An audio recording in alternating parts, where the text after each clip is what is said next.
You're right there, YouTube. It is Graphic again, bringing you the full commentary, man. We're here again, Modern Warfare 2, using the Tar21 Silenced Spaz 12 Grip, Sleight of Hand Pro, Stopping Power Pro, Ninja Pro, Semtex, Flashbangs. Boom! Got a message off a sub asking some. Well, he wanted a sub, but he subbed after he sent me the message. But he sent me a message anyway saying, it would be good if you did a little series about weapon layouts and particular tactics that you use within certain maps. And seeing as though Modern Warfare 3 is around the corner, I'm going to run through some shit for you, because this is going to pass on to when in Modern Warfare 3 you're going to have the same kind of developers working on the maps, so you can kind of tell what kind of maps are going to come in. But in this particular case, funnily enough, he did actually send me a message saying what kind of weapon loadouts to use on Bailout and everything like that. And essentially, I will bring you more gameplays in which I use the different loadouts and everything like that, but maybe not on Bailout and everything like that. But essentially, right, it's a really simple map to work out, as I pick up a nice little double kill there as they're all kind of cluster fucking together, and that's kind of a point which we'll lead on in a second. But it's a really simple map to understand. The middle is no man's land. The outside interiors is where you want to be. This is where all the action goes down, either on this counterpart here, which is flag B, I believe. I've not played Dominant. Yeah, no. This is flag B, and then on the opposite side, you see the kind of apartment slash, I don't know what you want to call it, house, which is the opposite of being here. And essentially on the other side, I don't really like to be there because it's all too enclosed. I like this kind of open space there where you've got to kind of look out, and people tend to also seem to kind of rush back towards here, which is kind of really more advantageous of an automatic assault rifle. And as you see there, I got took out by somebody from that window. He obviously took the ladder up, and that's an interesting point, because if you ever happen to face this off, you want to use that ladder, a smoke, a couple of flashbangs through the window, something like that, give you some cover, get up in there, and it's usually pretty easy to break out people, and you can pretty much give them a fucking good shock when you blast their heads off. But pretty much saying that as well, it's a pretty easy map to pick up.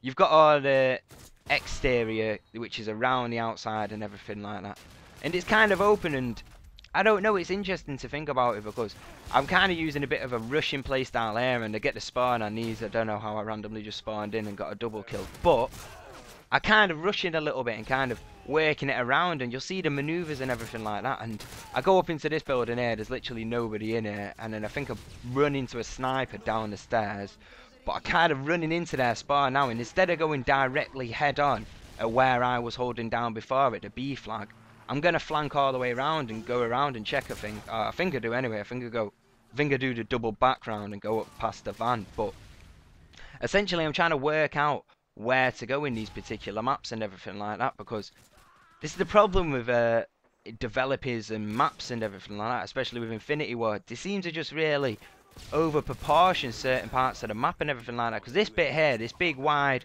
open upper bit, there's not a counterpart to this on the other side of the map except another enclosed building, a tiny kind of enclosed building. So the other part of the map really leads on to nothing. It just leads onto a bridge, like an open bridge, and then on the counterpart to that, it's got a whole gym area which is kind of unproportioned where people go camp. And I know they're not kind of make it like symmetrical and everything like that.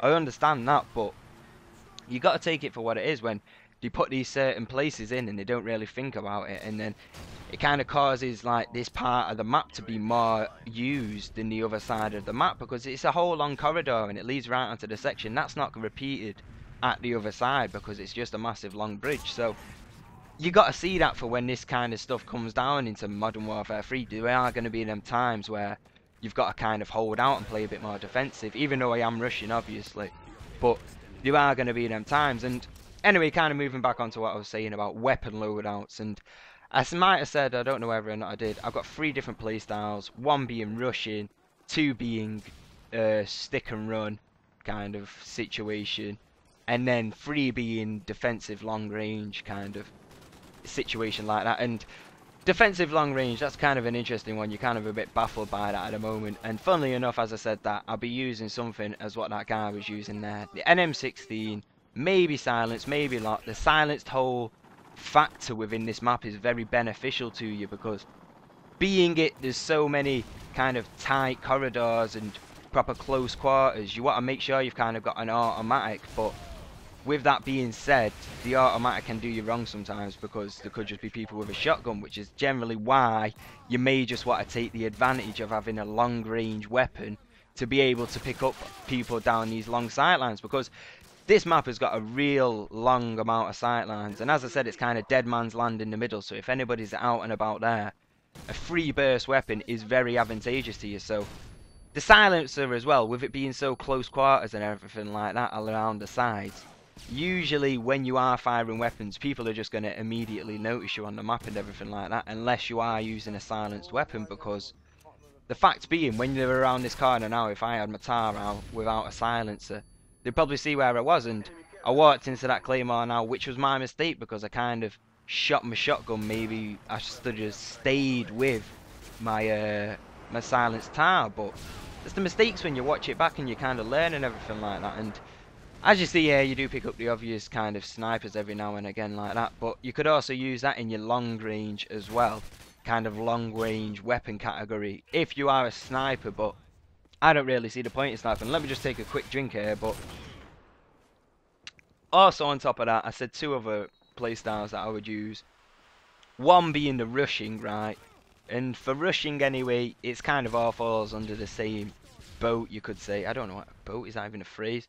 It's my new phrase. But it all falls into the same kind of boat or some shit like that. And any SMG, to your preferences, I prefer the P90, mate, because in these parts of the map where they're kind of close, tight together, you know, kind of hustled together, you're going to pick yourself up quite a few double sprays, maybe a triple sprays, maybe even the quad if you're that lucky. P90, 100 bullets in the clip, proper close behind him, you're done, mate, you're done. You just absolutely blat them up, because they'll stay concentrated on one point and they'll work on the claymores, but the claymores will get fucked over by a concussion. So you got to think about that. Always concussion your corners, mate. Always concussion your corners.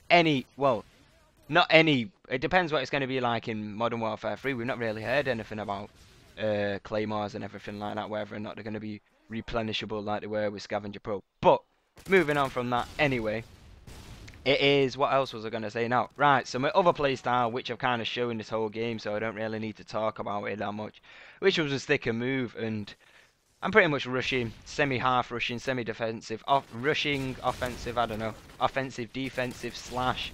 Got a shotgun on there for close range and everything like that. And it's pretty much been displayed through here, and it pretty much run you down through what I like to do. I like to hold down the maps, and you've had visual evidence of what I like to do and everything like that. But that's the end of the commentary, and peace!